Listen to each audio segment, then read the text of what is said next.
guys, so happy Wednesday. I wanted to make a quick video today and talk about what percentage of your stack should be various things. This came up because I recently did a video where I asked how much you should stack, and a lot of people started posting how their silver portfolio looked, and I thought that it was super interesting, so I figured I would share my opinions.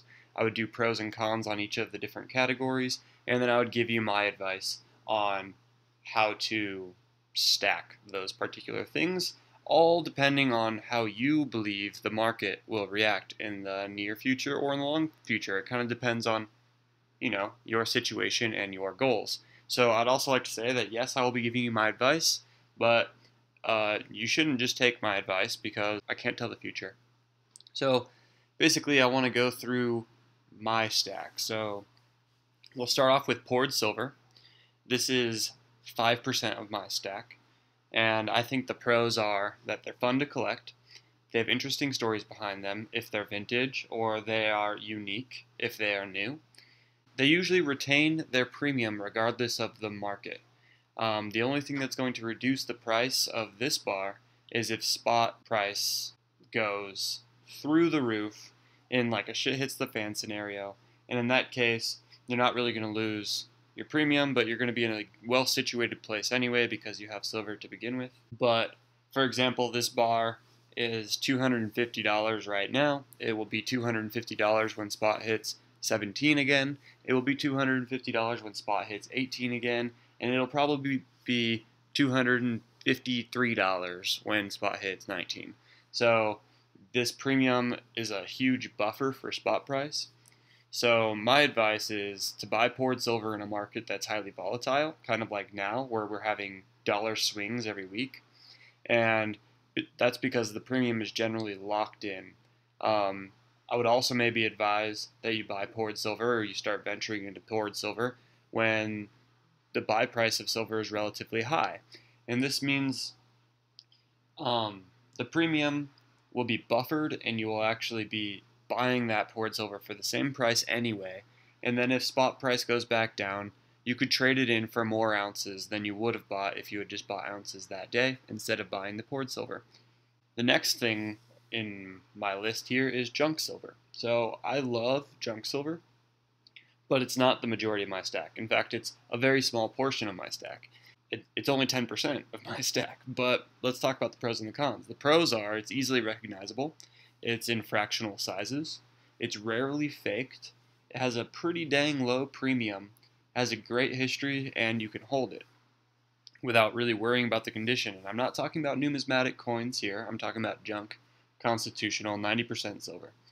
The cons are low buyback price. So you're usually just going to get spot for it.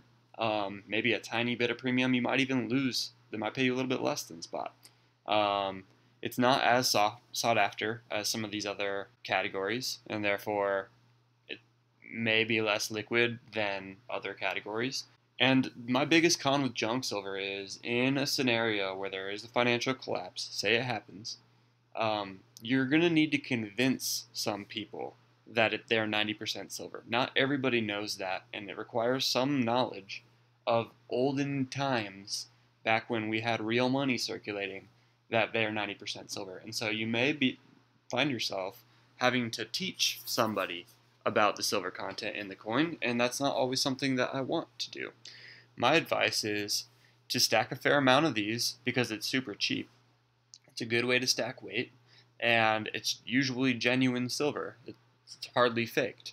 I would also advise to buy this when you cannot buy a whole ounce of something, but you see a good opportunity. Maybe you could just pick up a couple dimes or something. And I would also advise you buy these if you don't trust generic rounds, because the premium is similar and you know that you have recognizability with junk silver. That brings me into generic rounds. Generic rounds are 10% of my stack. The pros are there's a billion designs to choose from, and you probably won't get bored doing it. You don't have to worry about the condition. You don't really need gloves, and you don't have to worry about putting them all in capsules or whatever, because it's literally just going to be worth its weight at the end of the day. And generic silver has the cheapest premiums available, usually, unless you find a sale on something else or if you have good junk or something like that. The cons for generic silver are it's often faked. It's the most faked silver. Your buyer may need to check if it's real, so they might be taking a filing of your silver bar or whatever, your silver coin, your silver round, sorry, before you sell it to them, and it's much less recognizable. My advice that is you should buy generic if all you care about is weight. If you think that the market is going to the world market is going to fail, I would advise only buying generic silver. Maybe some bullion because of its recognizability, but if all you care about is weight and if shit hits the fan, you'll have the most bang for your buck by buying generic because you will get the most weight for the cheapest price. And in that scenario, all premiums are null and void. Everybody's going to ignore the premiums, and silver will only be worth its weight in silver anyway.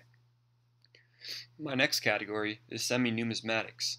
So here we have a few examples. I'll show you them right quick while I talk. The pros of semi-numismatics are it allows the collector and you to thrive without paying insane premiums. You can usually get these fairly easily for a smaller premium, maybe $2 to $5 over spot, right when they come out. And so that's a cool thing because if you're on top of the ball, you can get the semi-numismatics while they're cheap, and generally they will increase in price over time. The cons are it can be harder to find older versions. If you get kind of attached to them, it may be harder to get rid of them, and they can have pretty unnecessary premiums. And in a scenario where there's a financial collapse or something, you're going to lose all of that premium. So my advice is if you have faith in the market over the shorter term, these types of coins, the semi-numismatics, are the ones that flippers like to buy. They can buy these with a low premium over spot when they're first released, and then they can wait until the hype increases for that particular coin or round, and then they can trade it for more ounces in the short term. I wouldn't be holding these for a crazy long time unless they have a proven track record, kind of like a Panda or a Kookaburra, or even the ones that are like no-brainers, like the Swans and the Dragons and Phoenixes. Those things will do great in the near future, I believe, and they'll do even better in the long future, assuming people still have interest in them.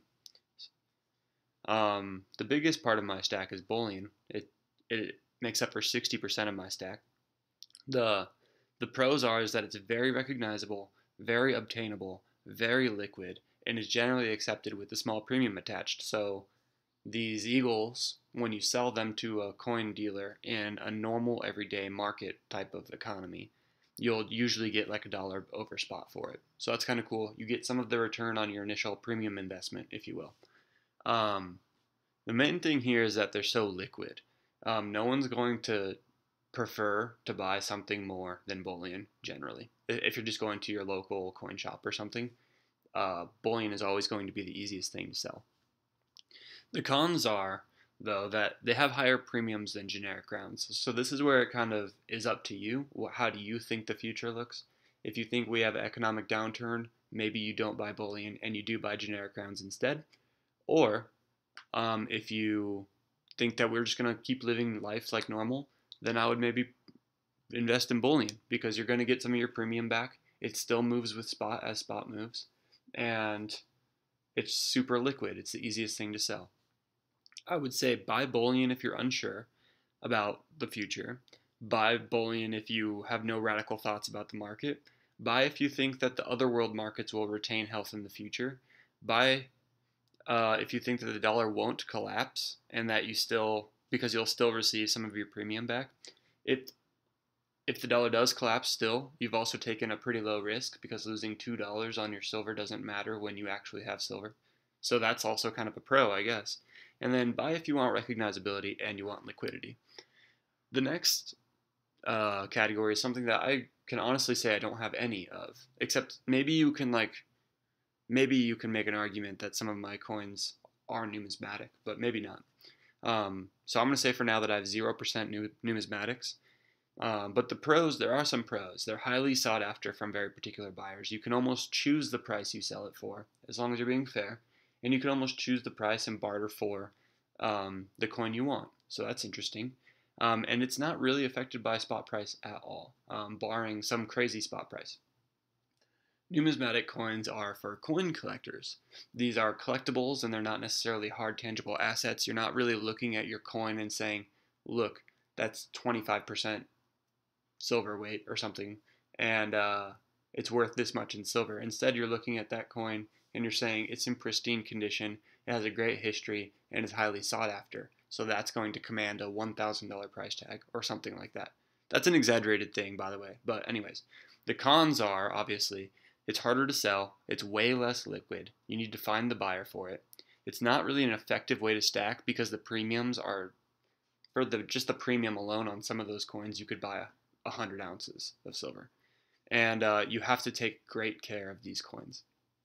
If you don't, you've lost part of your premium that you paid. I guess a pro, to numismatics also is you probably won't be losing any premiums barring an economic collapse because these coins generally don't go down in value. So that's interesting too. It's kind of just a different asset. My advice is if you're a collector, have at it. If you're a stacker, avoid it. These numismatics are sometimes slow moving in price, and they oftentimes require an extensive amount of knowledge in the coin world. To someone like me who doesn't know much about important key dates or misprints or condition of coins, these purchases are simply speculation and are best left to coin collectors. I would not advise you get into a numismatic collecting brain mindset if you aren't well educated on it, because it's an easy way to get burned. But if you're comfortable with that and you know more than I do, which a lot of you guys do, then I would say that's an entirely different thing, and I don't have any room to talk about it, so I'm not going to give you concrete advice on numismatics. I wanted to thank you guys for watching and listening and supporting me.